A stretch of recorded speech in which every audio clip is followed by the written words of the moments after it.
The power of the president. I always wondered what it would be like to be the president, being able to basically control the U.S. Man, would that be nice? I am a 12-year-old boy, and my mother passed on when I was 8. And my father works a lot, so in that case, I raised my little brother Schmidt to be worried about the Sicily tariffs.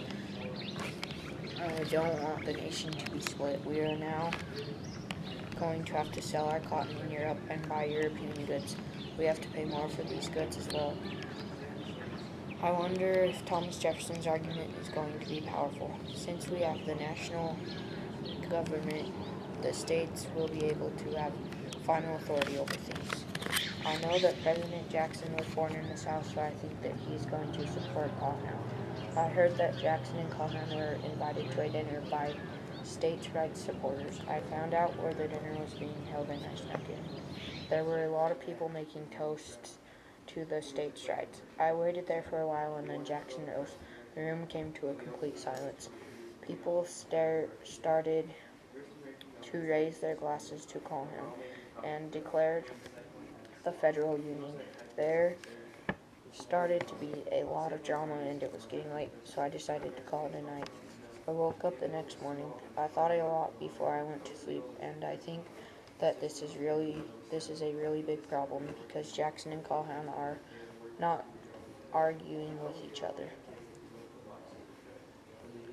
Then I learned that Calhoun was resigned. I think this is a good thing because Jackson needs somebody that is going to agree with him.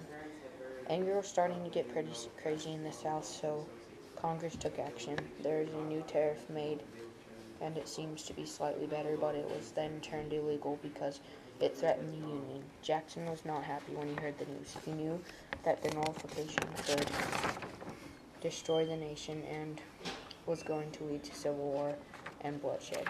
In private, he was raging.